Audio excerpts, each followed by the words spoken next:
أعوذ بالله من الشيطان اللعين الرجيم بسم الله الرحمن الرحيم اللهم صل على محمد وآل محمد عن جابر بن عبد الله الأنصاري أنه قال عن فاطمة الزهراء عليها السلام بنت رسول الله صلى الله عليه وآله قال سمعت فاطمة أنها قالت دخل علي برسول الله في بعض الأيام فقال السلام عليك يا فاطمة فقلت عليك السلام قال إني أجد في بدني ضعفا فقلت لوذك بالله يا أبتاه من الضعف فقال يا فاطمة ائتيني بالكساء اليماني فغطيني به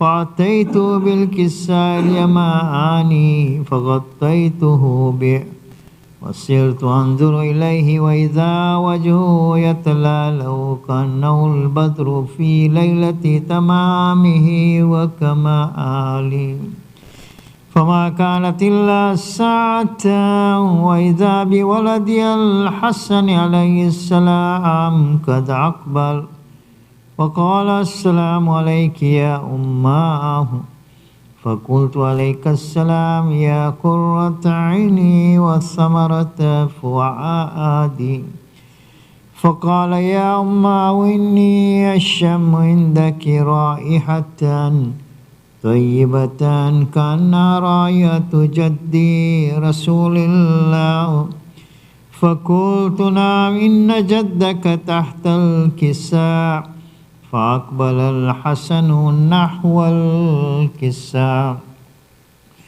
وقال السلام عليك يا جداه يا رسول الله أتأذن لي أن أدخل معك تحت الكساء فقال عليك السلام يا ولدي ويا صاحب حوضي قد أذنت لك فدخل معه تحت الكساء فما كانت إلا ساعة وإذا بولدي الحسين عليه السلام قد أقبل وقال السلام عليك يا أمه فقلت عليك السلام يا ولدي ويا قرة عيني وثمرة فؤادي فقال لي يا أمه إني أشم عندك رائحة طيبة كأنها راية جدي رسول الله صلى الله عليه وآله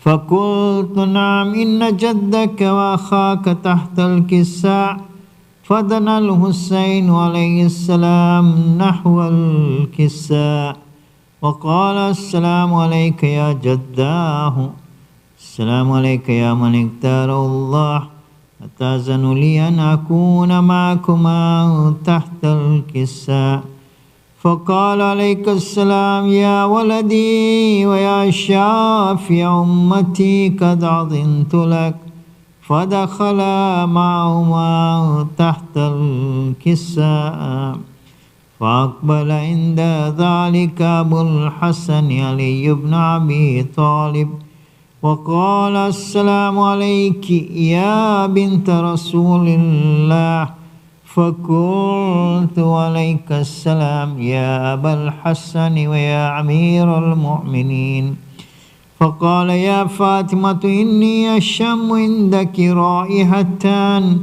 طيبة كأنها راية أخي وابن عمي رسول الله فقلت نعم ها هو مع ولديك تحت الكساء فأقبل علي عليه السلام نحو الكساء وقال السلام عليك يا رسول الله أتأذن لي أن أكون معكم تحت الكساء قال له عليك السلام يا أخي ويا وصي وخليفتي والصاحب لواء قد أذنت لك. فدخل علي عليه السلام تحت الكساء، ثم آتيت نحو الكساء وقلت السلام عليك يا أبتاه ويا رسول الله، أتأذن لي أن أكون معكم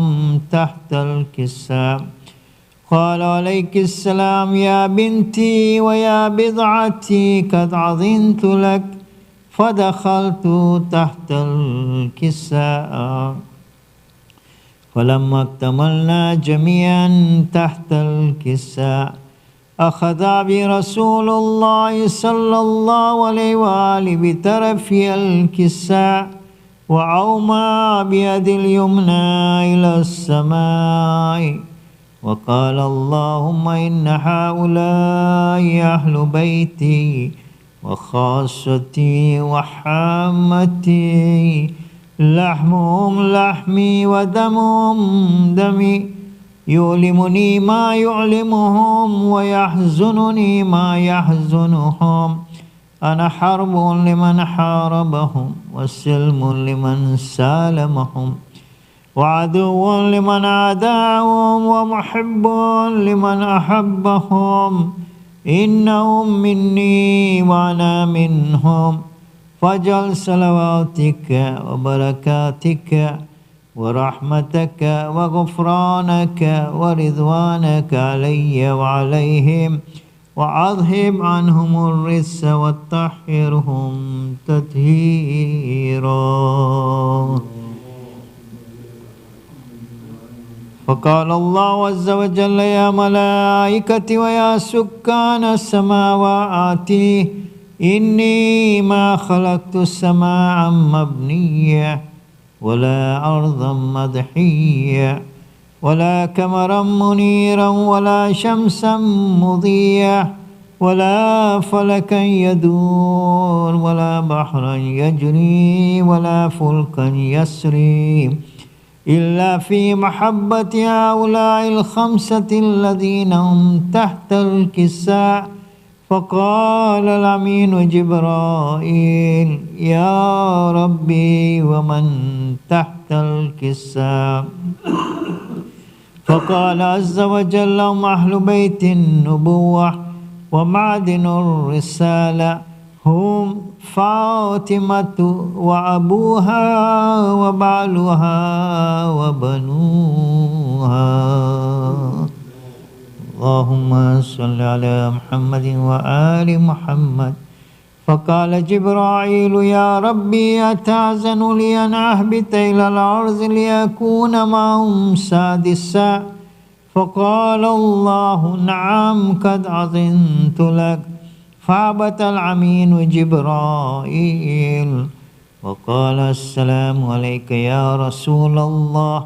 العلي الأعلى يقرئك السلام ويخصك بالتحية والإكرام ويقول لك وعزتي وجلالي إني ما خلقت السماء مبنية ولا أرضا مدحية ولا قمرا منيرا ولا شمسا مضيئا ولا فلكا يدور ولا بحرا يجري ولا فلكا يسري إلا لأجلكم ومحبتكم. وقد أذن لي أن أدخل معكم فلتأذنوا لي يا رسول الله. فقال رسول الله عليك السلام يا أمين وحي الله إنه نم قد أذنت لك. فدخل جبرائيل معنا تحت الكساء فقال لأبي إن الله قد أوحى إليكم يقول إنما يريد الله ليذهب عنكم الرجس أهل البيت ويطهركم تطهيرا.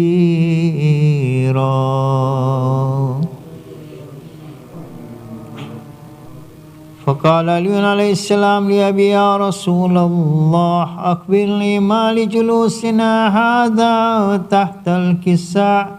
من الفضل عند الله. فقال النبي والذي بعثني بالحق نبيا واستفاني بالرسالة نجيا ما ذكر خبرنا هذا في محفل من محافل أهل الأرض وفي جمع من شيعتنا ومحبينا إلا ونزلت عليهم الرحمة وحفت بهم الملائكة واستغفرت لهم إلى أن يتفرقوا. فقال علي عليه السلام إذا والله فزنا وفاز شيعتنا ورب الكعبة. فقال النبي ثانيا يا علي والذي بعثني بالحق نبيا واستفاني بالرسالة نجيا ما ذكر خبرنا هذا في محفل من محافل أهل الأرض وفي جم من شيعتنا ومحبينا وفي محموم إلا وفرج الله همه ولا مغموم إلا وكشف الله غمه ولا طالب حاجة إلا وقضى الله حاجته. فقال علي عليه السلام إذا والله فزنا وسعدنا وكذلك شيعتنا فازوا وسعدوا في الدنيا والآخرة ورب الكعبة. اللهم صل على رحم الله من قرأ سورة مباركة الفاتحة.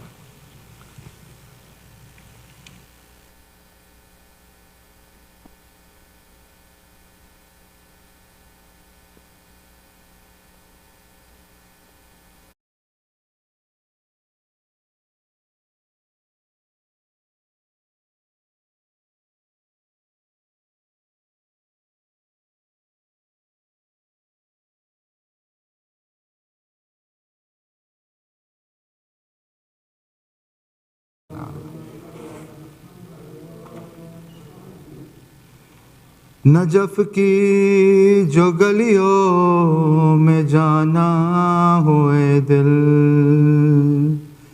अदब से तू पहले जरी चूम लेना बता दे न जो है मुझ पे जो गुजरी मेरी दास्ता तू अली से ही कहना नजफ की जो गलियों में जाना होए दिल अदब से तू पहले जरी चूम लेना जब दाखिल तू होगा रोज़े के अंदर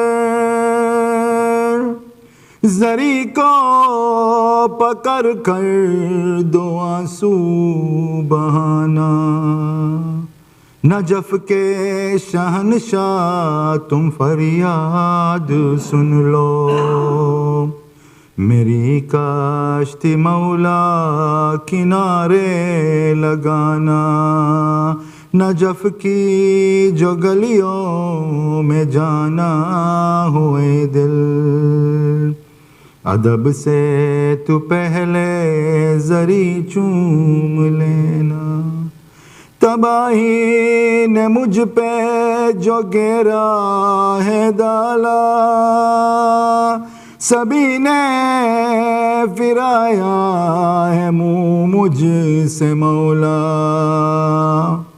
न परवाह है मुझको किसी की भी मौला रहम की नज़र जो तू मुझ पे ही रखना नजफ की जो गलियों में जाना होए दिल अदब से तू पहले जरी चूम लेना मैं मांगू तो बस एक तुम्ही से मांगू,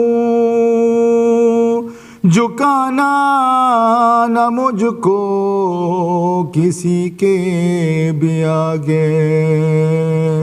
सभी को मिला है तुम्हारे ही दर से, मुझे तेरे दर से न खाली फिराना। नजफ की जो गलियों में जाना हो ए दिल, अदब से तू पहले जरी चूम लेना। जो बिगड़ी मुकद्दर तो बिगड़ा ज़माना, ज़माने में अब तो नहीं कोई मेरा। जो बिगड़ी मुकद्दर तो बिगड़ा ज़माना,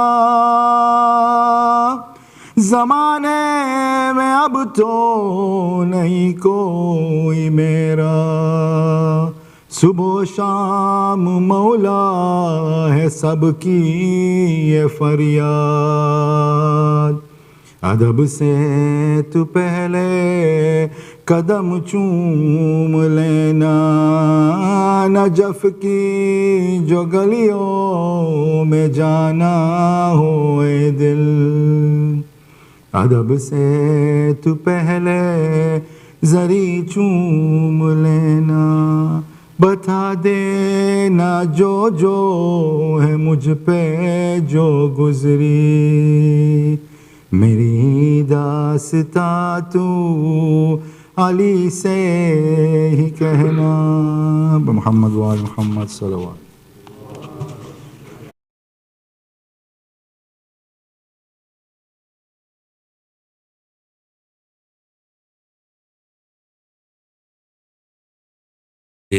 Respected elders, brothers, sisters in Iman, Assalamu alaikum wa rahmatullahi wa barakatuh. On the joyous occasion of the Wiladat of Imam Muhammad al-Baqir alayhi salam, Allahumma salli ala Muhammad wa ali Muhammad. On behalf of the Board of Trustees and the Managing Committee, we wish you all Kushali Mubarak. Surah Fatiha is requested for all the names listed on the screen and Kul Arwah al-Mu'mineen wal-Mu'minat, Sawab al-Fatiha.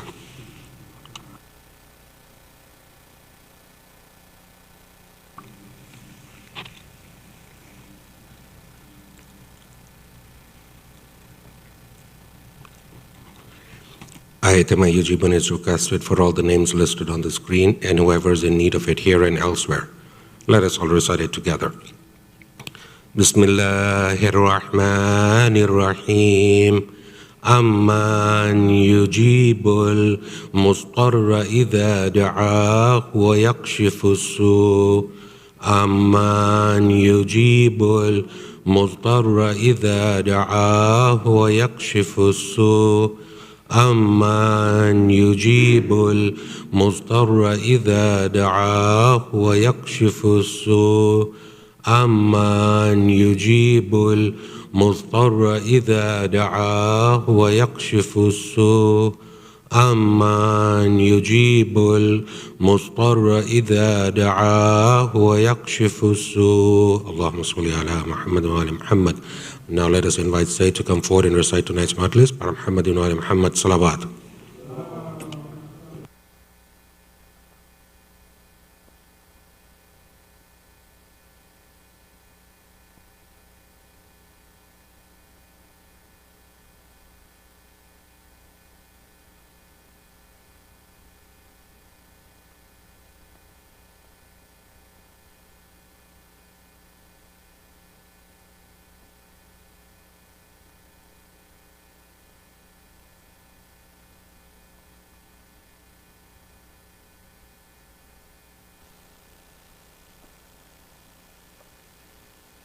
الله من قرأ الفاتحة بعد الصلوات.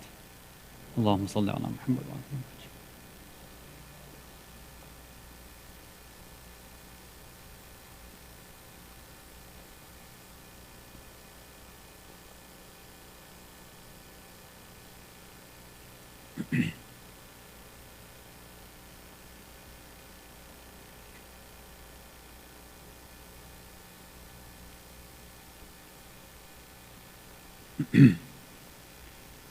أعوذ بالله السميع العليم من الشيطان اللعين الرجيم. بسم الله الرحمن الرحيم وبه نستعين. لا حول ولا قوة إلا بالله العلي العظيم والحمد لله رب العالمين. والصلاة والسلام على أشرف الأنبياء والمرسلين خاتم النبيين شفيع المذنبين رحمة للعالمين سيدنا والنبينا وحبيب قلوبنا وشفيع نفوسنا والطبيب ذنوبنا أبي القاسم المصطفى محمد. اللهم صل على محمد وآل محمد وعجل فرجهم.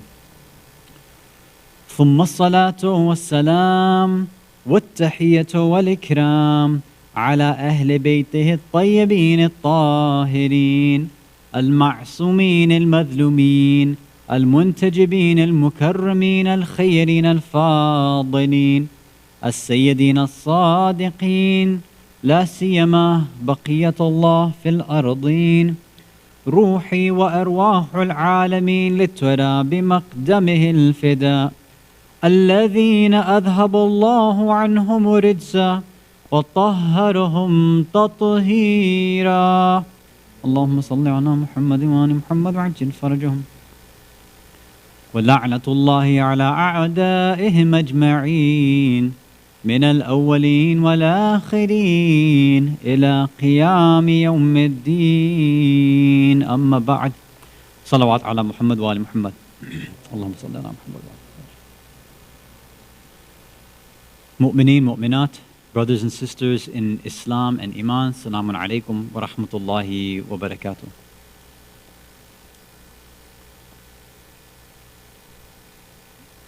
First, I'd like to congratulate all the mu'mineen and mu'minat and wish you all an Eid Mubarak as we celebrate the beginning of the month, the holy month of Rajab, as well as the Wiladat anniversary of our fifth Imam, Imam Muhammad ibn Ali al-Baqir al-Ulum al-Nabiyyin alayhi salatu wassalam. Allahumma salli ala Muhammad wa ala Muhammad wa ala. So, for tonight, for the first part of our discussion, I want to focus on the topic, the concept of the month of Rajab first. So the first thing that I think most people are interested in, or the thing that matters most to a lot of people, is about the rewards. We know that in the month of Rajab, there's a lot of different a'mal, a lot of different things that can be performed, and you get all these different rewards. So I just want to start off with one of those narrations just to give us an idea of what sort of month is this, right?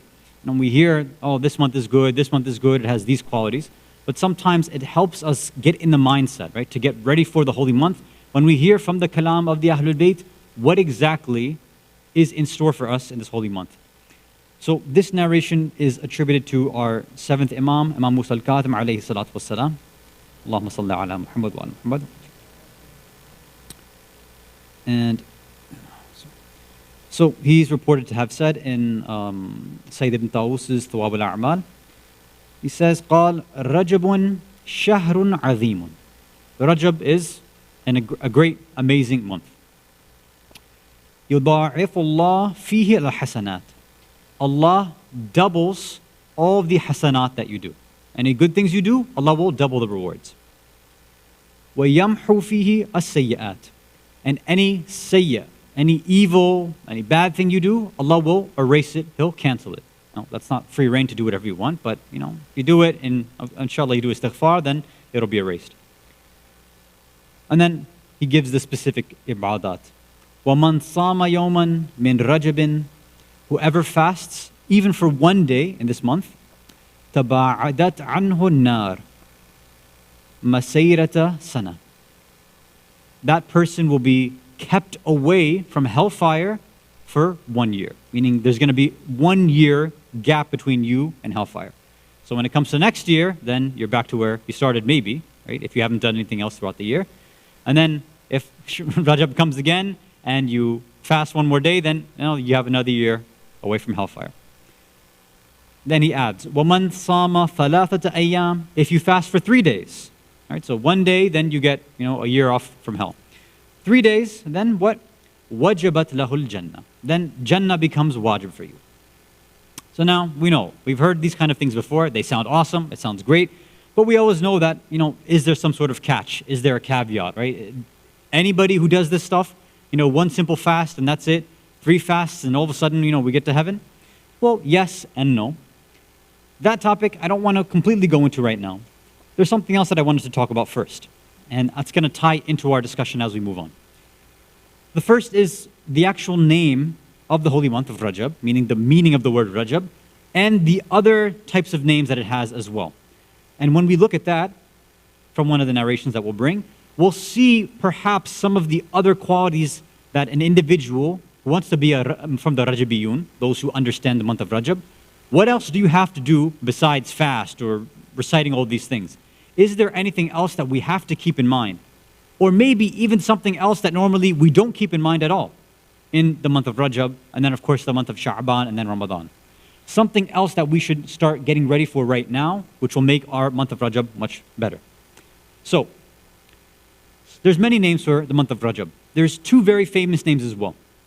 One of them is Rajab al-Asab, or Asab, with a Sad and a Ba, Asab, and Rajab al-Asam, Sad and a Mim. So what do these mean?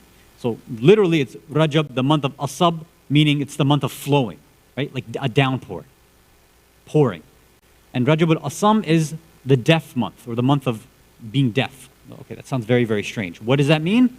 Luckily, we have a hadith from Rasulullah sallallahu alayhi wa alihi wasallam, where he explains exactly why Rajab has been named these. So he says in this narration, Yusamma Shahrul Rajab al-Asab. So Shahrul Rajab, one of the nicknames is Asab, meaning the month of downpouring and flowing and kind of like a torrential downpour or flowing.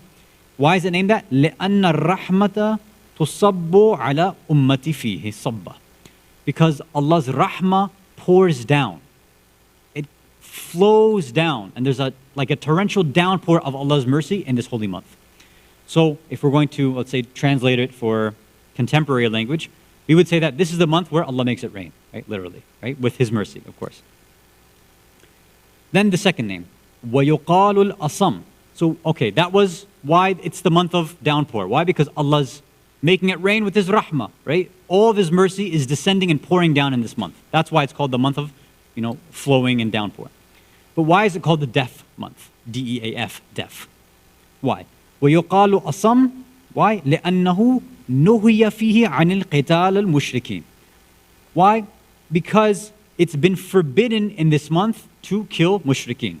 So just a reminder for any of you who had plans on killing mushrikeen, it's haram in this month, so please don't do that. But obviously we know that in Jahiliyyah times, this was also, Shahrul Haram as well. This is one of the months, even before Islam, the Arabs, right, they had 4 months. This was one of the months as well, where they did not engage in any warfare at all, right? It was a month of peace in that sense. And that's what Rasulullah also says. وَهُوَ مِنَ شُهُورِ الْحُرَمِ. It's one of those forbidden months. No battles allowed, no fighting allowed, no sneak attacks, no assassinations, nothing. Now again, we know in the past, unfortunately, the Arabs back then in the Jahiliyyah age, they were known for just constantly getting into tribal warfare and attacks and grudge matches. There's fighting one another. One person looked at somebody else's tribe's member or their slave the wrong way, and then they went to war. So they were always constantly fighting. But even with all that Jahiliyyah, with all that ignorance, with all that pride and swords and horses and all that stuff going on, they said at least 4 months out of the year, no one can engage in any warfare. You can't fight at all. So the reason why it's called Rajabul Asum, the deaf month, is because there's pin drop silence. Because normally, in the Arab world then, it was just a bunch of fighting going on constantly. But this month, there was an extra special sort of quietness there, that people weren't engaging in fighting. They weren't arguing with one another, right? They tried to keep calm. So these are some of the names that are there. So I want you to keep these 2 things in mind, right? That there's a downpour, there's a rainfall of mercy, And this is also a month where fighting is forbidden. Keep these two things in mind. And I want to go now to the next perspective and the next point that we want to talk about. We know this to be a month where we have all of these different ibadat that we're supposed to perform. It's a month that's a preliminary and a prerequisite to the other holy months that follow, right? So we have Rajab, then after this we have Sha'ban, and then we have Ramadan. It's almost as if we start with something which is, kind of very super mustahab and super recommended, a lot of things, only like the extra special mu'mineen get involved in the a'mal in Rajab. Then as you get closer, okay, maybe more people will get involved in Sha'ban. And then Ramadan, the general Muslim public will get involved, at least in their wajib duties. So that preliminary thing, meaning the month of Rajab, is only meant for those who truly are trying to achieve a higher level of spirituality. It's only meant for those who are really trying to improve themselves. If you're looking for spiritual perfection, this is the month you're going to try to do it. This month will give you that spiritual energy, the power that you need to carry on to the month of Sha'ban. And when you take the energy from the month of Rajab, plus what you gain in the month of Sha'ban, then you'll have a fruitful and successful month of Ramadan, inshallah. That's the system that Allah seems to have set up.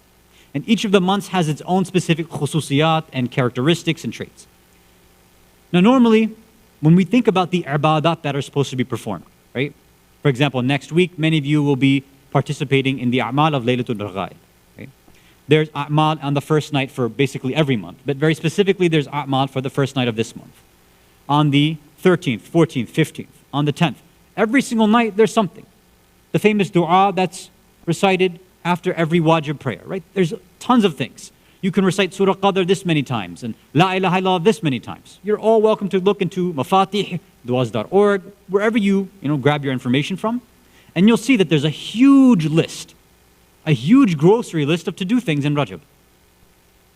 For some people, it's very overwhelming, right? Like there's so much to do, what do I start with? Now we're used to kind of going with the flow of whatever the community does. Okay, that's one way to do it, that's fine. Maybe you're the type that, I've got my Mafatih or I've got my app, and I'm going to make sure that I try to do whatever I can when I have my free time. So if you have free time at work or on your commute or whatever it is, you sit down, you take a look, recite Surah Qadr this many times, and you start doing it. So everybody sort of has their own way. But everybody recognizes that this month, if you're trying to improve and perfect your soul, you want to gain more of those spiritual powers, it has to happen through ibadat. It has to happen through these acts of worship. Nobody will deny that. Now, what I'd like to offer tonight and submit for your approval is that maybe the way that we've been thinking about ibadat has been completely misplaced. Why? It's because normally the way we think about it is all of these things that I've mentioned. Recite this dua, recite this ziyarah, recite these specific prayers, do this a'mal, do this tasbih, recite this surah this many times. That's normally what we think about when we think about a'mal and worship and ibadat, right? That's what we think about. We do all these things, cross them off the list, or put a check mark, and we're done, we did it. And we kind of pat ourselves on the back after we've done that. We try to do as many as we can. So I'm not saying it's a bad thing. I'm trying to give a different perspective. And I want us to perhaps, inshallah, look at the month of Rajab from a different perspective, with a different point of view, and see that perhaps there's a different type of opportunity available. So let's start that discussion. If you can recite a salawat ala Muhammad wa ala Muhammad.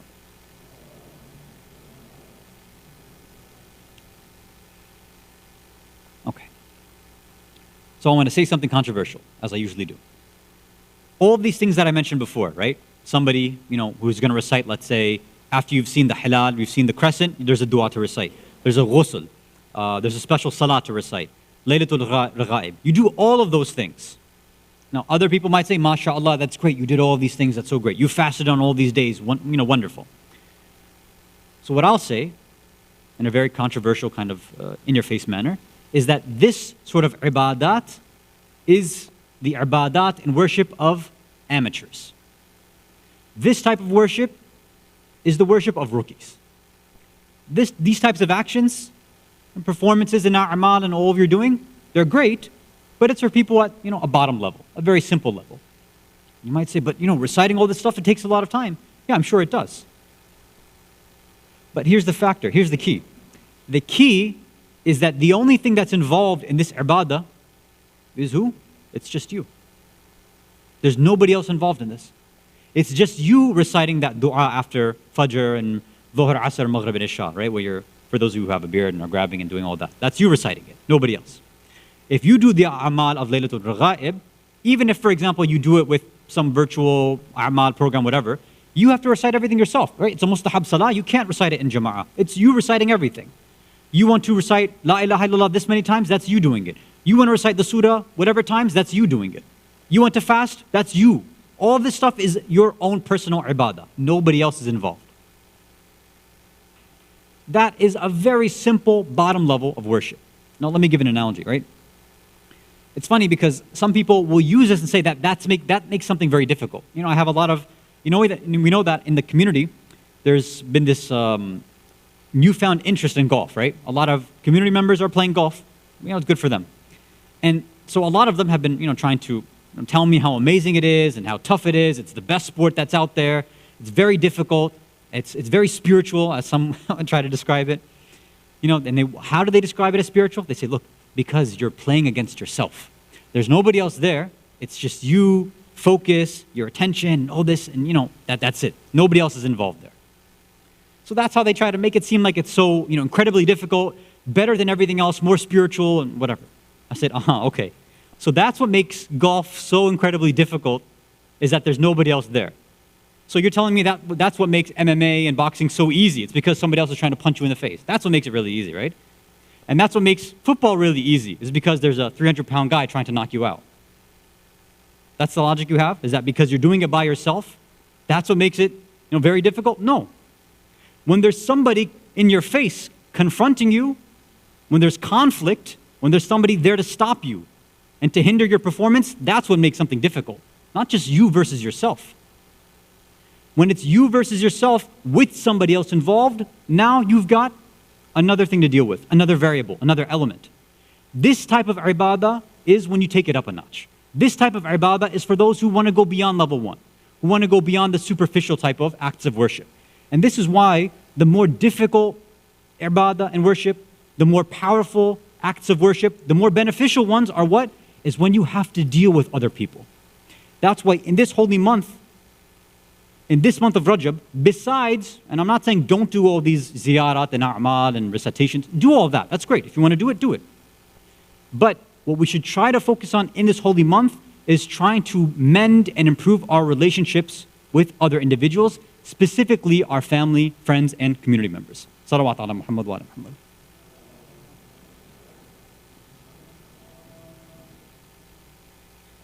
Let's be honest. It's been a very difficult year, right? It's almost now a year into the pandemic. So many of you, I'm sure, are still work from home. It's been a big change of pace, right? Some of you, or many of you, most of you probably, were used to, right, waking up in the morning, making your commute, going out, you're out in your office from 8 to 4, 9 to 5, whatever, take your commute back, and now you're back home with your family then. So you've only got multiple hours throughout, 5 days a week, or however many days you go out to your office or your place of work, that you're dealing with your family.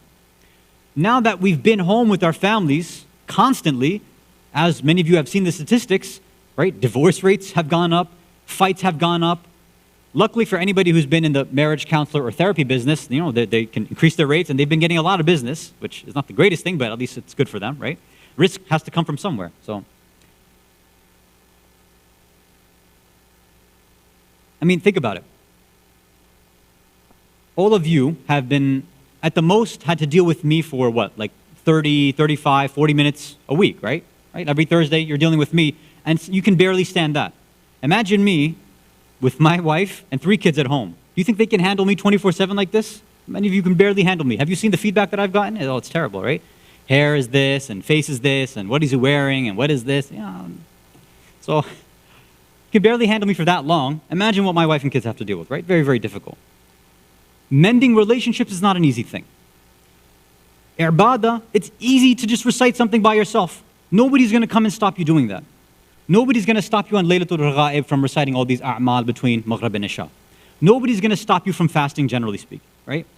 Nobody's going to stop you from this. But when somebody gets in your face, when your spouse is rude, or your kids are acting up, or your parents are being, inconsiderate, or they don't hear what you're trying to get across to them, this is a very difficult thing to deal with.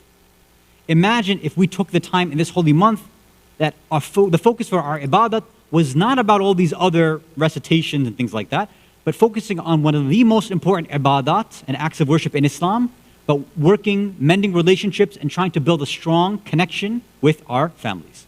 So what I want to do for the rest of the evening, inshallah, is look at some of the narrations, some from Rasulullah, and then some from our fifth Imam. So I want to start one with, the first one will be from, this one will be from Imam al-Baqir alayhi salatu wasalam.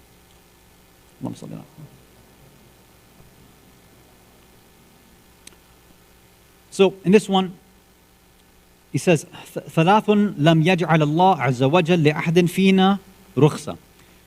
There's three things that Allah won't excuse you. You don't get, an excused absence for this, right? There's no excuse. It's not going to work. Allah will take you to account for this, for these three things. The first one is ada'ul amana ilal barri wal fajr, right? You have to return a trust and amana to a person, whether they are a bar or a fajr, whether they're a good person or a fajr, meaning an openly sinning evil person. If you have somebody's amana, you need to return it. It doesn't matter what their character is. Your character needs to be higher than that. All right. So if you don't act like this, if you start picking and choosing who to give amanat, their amanat to, then Allah says that I'm not going to excuse behavior like that. The second one, وَالْوَفَاءُ بِالْعَهْدِ لِبَرِّ وَالْفَاجِرِ. If you make a wafa, you have some sort of oath or loyalty, you make an agreement or a promise. If somebody is good to you, okay, of course you're not going to want to break it. But if there's somebody who's evil or bad or whatever, sometimes you have the tendency to break it. Allah's saying, I don't excuse that behavior as well. You make an oath, you make a promise, you sign a pact, whatever it is, you need to make sure. Right? Even if it's something small, like you promise to take your kids to the park, you want to make sure you don't break that. Don't make the promise if you're going to break it. That's the second. And the last one. وَبِرُّ الْوَالِدَيْنِ بَرَّيْنِ كَانَ أَوْ فَاجِرَيْنِ.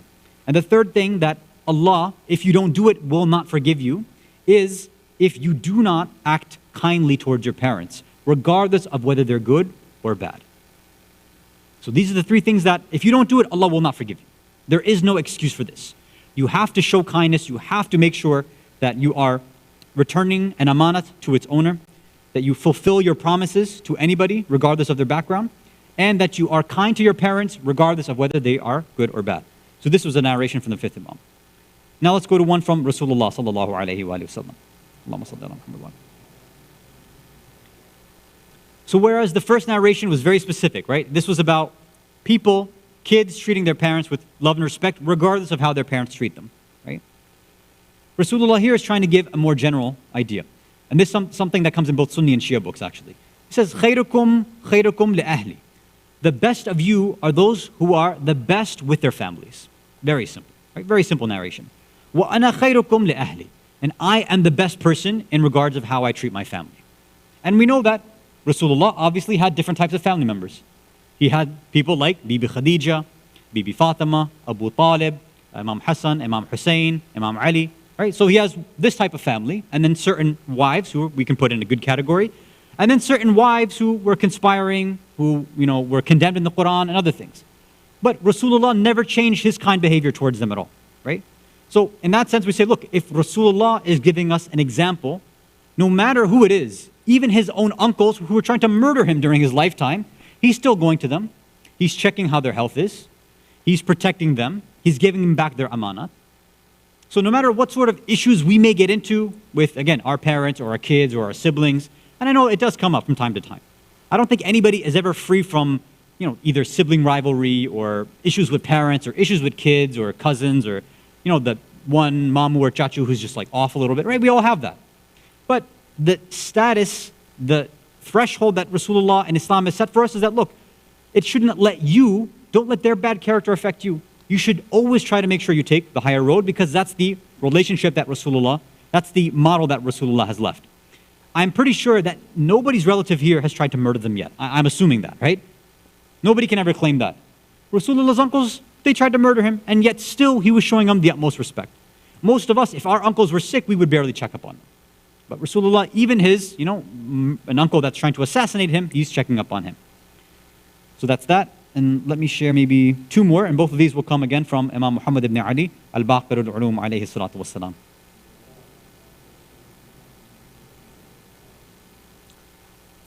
So this, I think no, I'm not going to recite the whole thing. This one's a long one.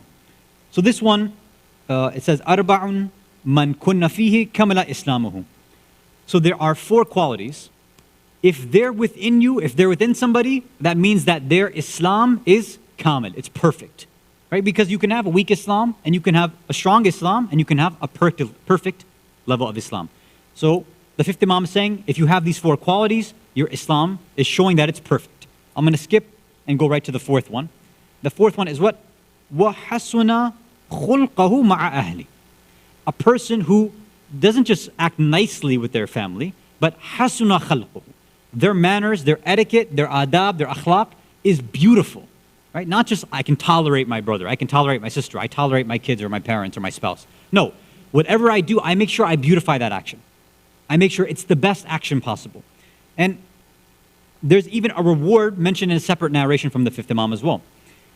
Where in another one he says, Man hasuna birruhu bi ahli, a person who beautifies their good action towards their family, zida fi umri, their life will be extended. Now, if life is something that you like, you want to live a little bit longer, then one of the sort of metaphysical cause and effect principles that we have is that you increase and you try to make sure that you beautify your actions towards your family and friends. Now, of course, there's deeper points here as well, because the literal, superficial meaning of all these narrations is what? Is, again, be kind and beautify your actions, not just tolerate, beautify what you do towards your spouses, towards your parents, towards your kids. You can extend that towards your cousins, towards your uncles and your aunts, right? Your nephews, nieces, whoever it is, grandparents, every single thing that you can have beyond the nuclear family. Some ulama have come and said, look, there is a bigger sort of circle that has to be understood here. Because in some narrations, ahl, yes, sometimes it's meant as nuclear family. Sometimes in other narrations, it's described as your extended family. Sometimes it's described as those in your local community, right? In your local masjid or center or extended. And then other narrations talk about our ahl is anybody who believes in the wilayat of Amir al-Mu'mineen, Ali ibn Abi Talib, alayhi salatu wassalam. Allahumma salli ala Muhammad wa ala Muhammad. Keep this in mind. Look, it's very clear that, maybe even in the community, we have issues. We've had maybe this hard spot towards certain people because of things they may have done to us. It's possible. And that person who did it to us may have even oppressed us. Right? It's possible. Now, do you have the right, quote unquote, to hold a grudge? Maybe. Do you have the right to seek justice? Maybe. Right? Do you have the right to kind of get money from them or take them to court or whatever? I don't know. Depends on the case, but yeah, maybe that's there. But what we've seen from the seerah of the Ahlul Bayt alayhimus salam is they said, look, your rights are one thing. You want to live your life like it's a business? That's one thing. Go ahead. We'll give you the simple contractual way that you can live Islam. But there's a higher level as well. That higher level demands that you beautify your actions towards everybody. Not just your family, not just your friends, not just your community, but anybody who's part of this greater ummah. Anybody who has in their hearts love for Ali ibn Abi Talib, they deserve your love and affection. And in this month specifically, we have to figure out, well, if this month is a month where Allah's mercy is pouring down and raining down upon us, do we really want to be the one to now block that mercy from other people? Or to block it from ourselves by harboring animosity, harboring hatred and anger and ill will, remaining short-tempered and angry with our family and friends and community members? Is that something that you think is going to gain us more mercy from Allah? Probably not. If we can learn to reconcile differences, then perhaps we would gain more of that mercy in this holy month of mercy. We said the other name of this month is that it's a month of deafness. We should hear pin drop silence. Now we know there's always going to be people who are trying to start fitnas, right? We've got plenty of those in the community. People who are very loud, right? Who know the right things to say and know how to push buttons. This is a time maybe if you were the silent one before or you didn't know how to respond, at least remove yourself from the equation. Or maybe this is the time to respond. Say, look, we don't need to speak about other people. We need to speak about them. There's no reason here. We're not arbitrators. We're not going to solve this like a court case. There's no benefit in talking about this stuff. Why don't we, if we can reconcile, let's reconcile.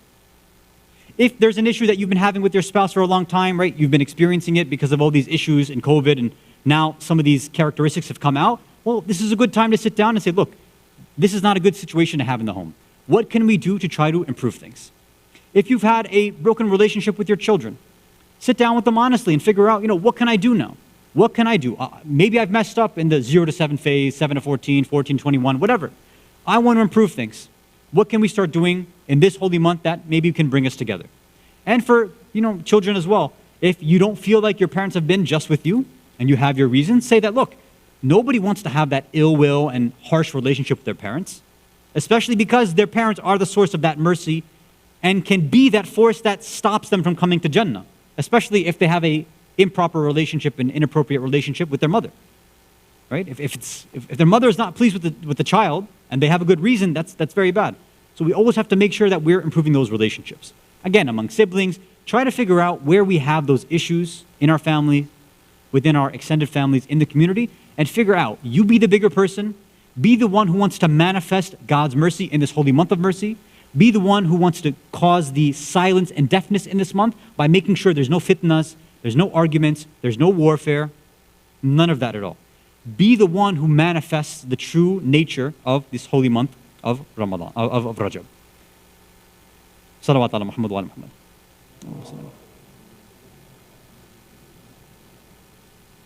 Okay, let's go ahead and move on to the quiz, inshallah.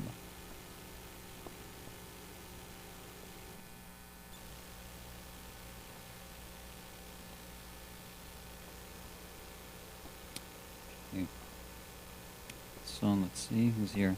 So, Assalamu alaikum to Muzammil Jan Muhammad, Abbas S, AJ, Sayyida S, Amateur, Mujahid Jan Muhammad, Jabir, Specialists again.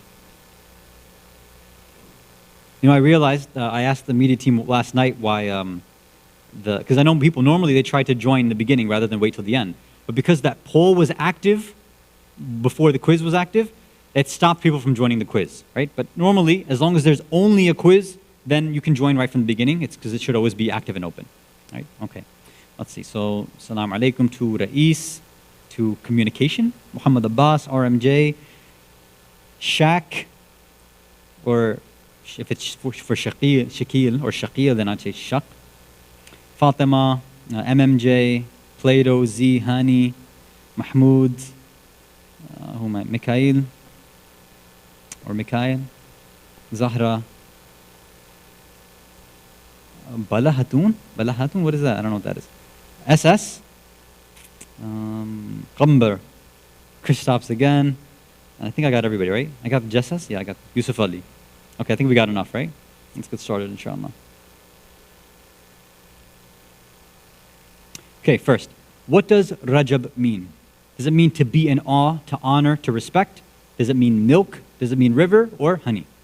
So we didn't actually go over the meaning of the word Rajab, but I think generally most of you have heard the narrations about the holy month before, so I think you have an idea. But be careful because there's a lot of narrations about the holy month, so I don't want you to get confused. We're talking about what the word Rajab itself means, not what some things have been named Rajab.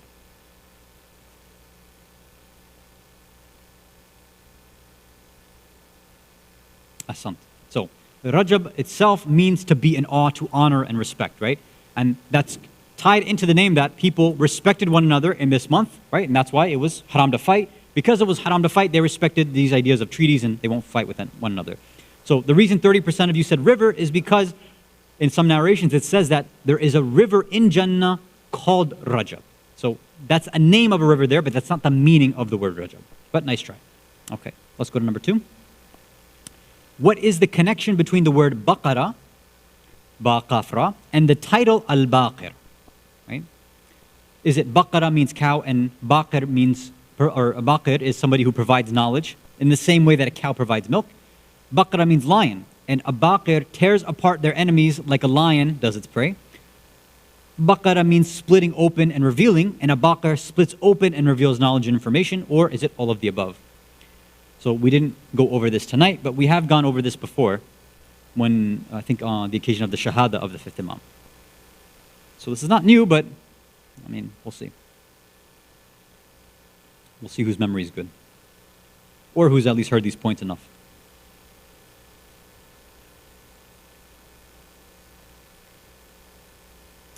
So,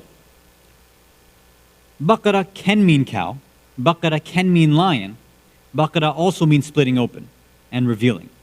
But the Baqarah that means cow has a ta marbuta at the end, right? So that ta marbuta keeps screwing everybody up. And a Baqir, over here, the reason that Imam al-Baqir is titled al-Baqir is because he's the one who revealed and split open knowledge so that everybody else can now start accessing it. So that was why he is titled al-Baqir.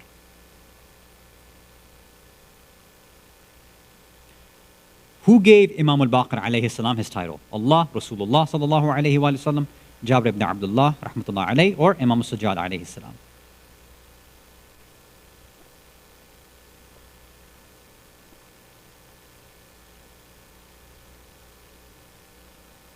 Remember, who originally gave him the title, not who was the messenger of the title.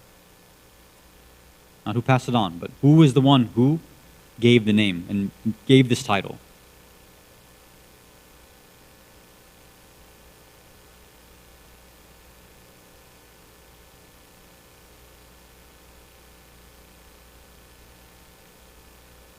Hasan. So 67% of you got it right. It was Rasulullah. He had given this information to Jabir, and Jabir is the one who had lived all the way up until the lifetime of the fifth Imam. Even though he was blind, he was able to relay the information, and he said, yes, what Rasulullah was correct when he entitled you Al-Baqir. Okay, last one. What is the Roman numeral for 500? Right, so the last one was always some random stuff, right? So is it C, L, X, or D? So I think most of you can probably eliminate at least one or two of these.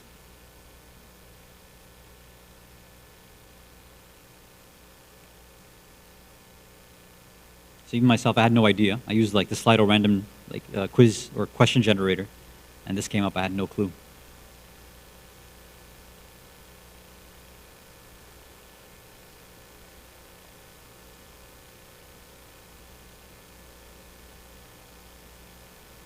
Wow, I'm surprised. 51% of you got it right. It's D. D is the Roman numeral for 500. Okay, let's see who took first place tonight. Let's see. Muzammil. Congratulations. Great job. Mubarak to you. Shak or Shakil or Shakil, however you want to pronounce it, is in second place. Both of you got 4 out of 4, just a little bit farther behind in timing. Mikhail, nice job. Amateur and KQ, also good jobs as well. You guys were quick on the trigger, but you missed one of the questions. So the hardest one apparently was what? The connection between Baqarah, the verb Baqarah, and the title Al-Baqir. So hopefully now you all remember that. Inshallah, we'll see you all on Sunday night, inshallah, for the Shahada of the 10th Imam. Walhamdulillahi Rabbil Alameen, wa sallallahu ala Sayyidina Muhammad wa ala ahli bayti tayyibin tahirin, wa assalamu alaikum wa rahmatullahi wa barakatuh. Salawat ala Muhammad wa ali Muhammad.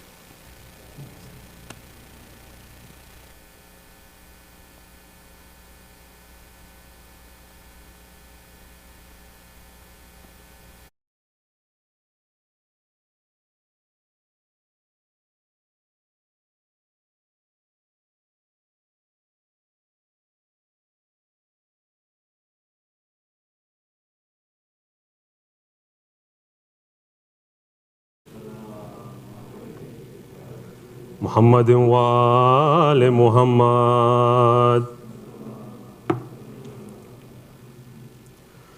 जिन्हें मेरे मौला से उल्फत नहीं है, जिन्हें मेरे मौला से उल्फत नहीं है, जिन्हें मेरे मौला से उल्फत नहीं है, तो महशर में उनकी शफाअत नहीं है, तो महशर में उनकी शफाअत नहीं है, जिन्हें मेरे मौला से उल्फत नहीं है मालूम तुमको मेरा हाल मौला, है मालूम तुमको मेरा हाल मौला, बताने की कोई ज़रूरत नहीं है, बताने की कोई ज़रूरत नहीं है। मैं हूँ जिसका मौला अली उसका मौला, मैं हूँ जिसका मौला अली उसका मौला। हदीस नबी है कहावत नहीं है, हदीस नबी है कहावत नहीं है। अल्लाहुम्मा सल्ली अला मुहम्मद व अला मुहम्मद। ये किस्मत से मिलता है नारे वालों, ये किस्मत से मिलता है नारे वालों। विलाए अली है खिलाफत नहीं है। या अली विलाए अली है खिलाफत नहीं है। जिन्हें मेरे मौला से उल्फत नहीं है, जिन्हें मेरे मौला से उल्फत नहीं है। मोहम्मद वाले मोहम्मद सलवात।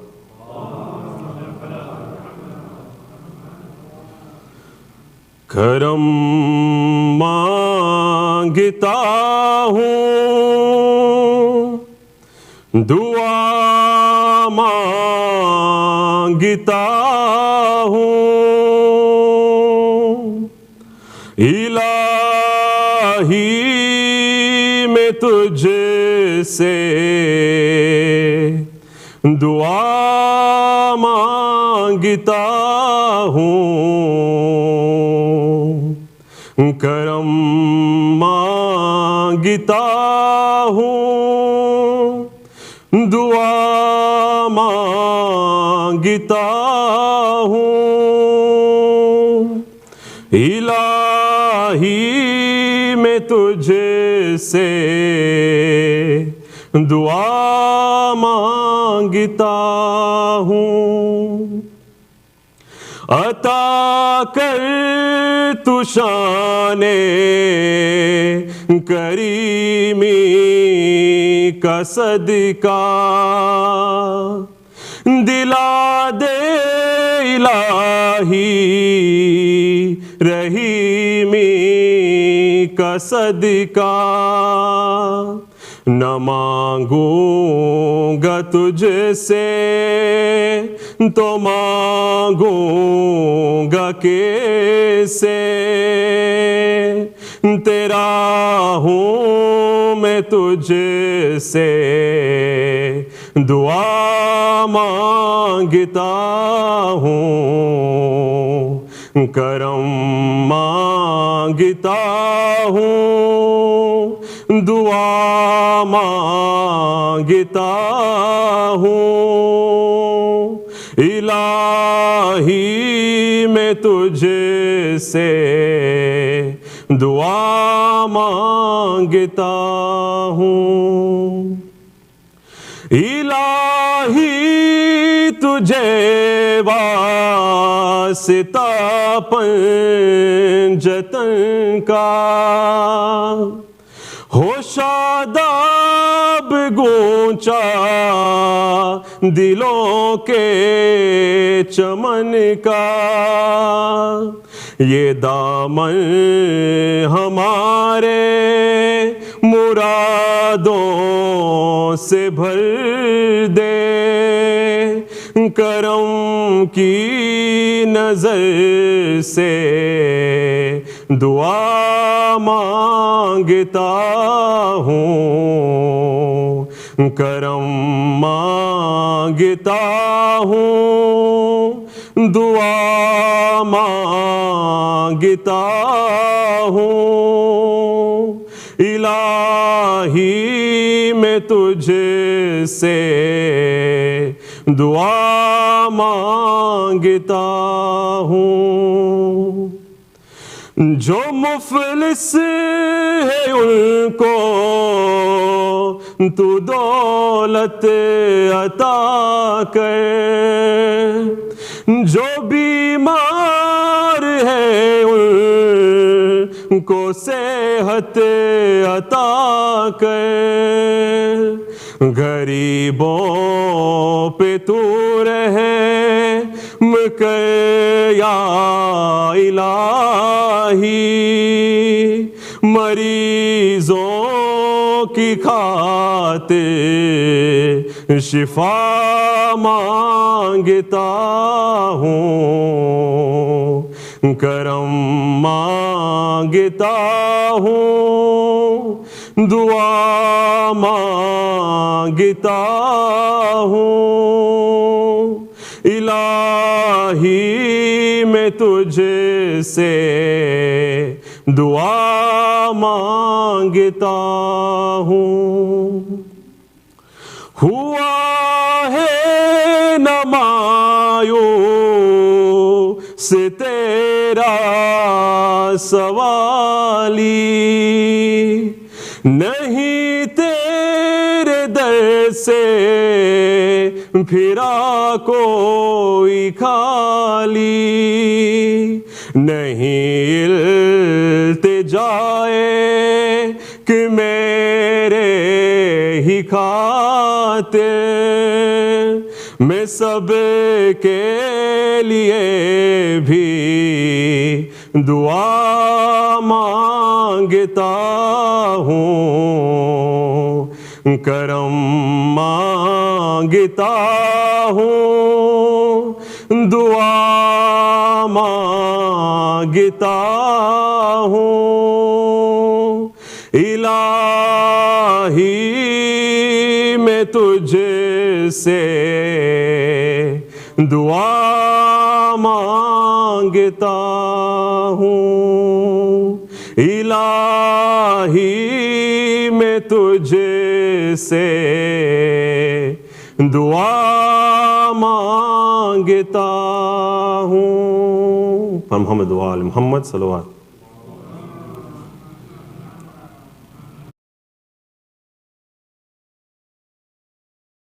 زيارة.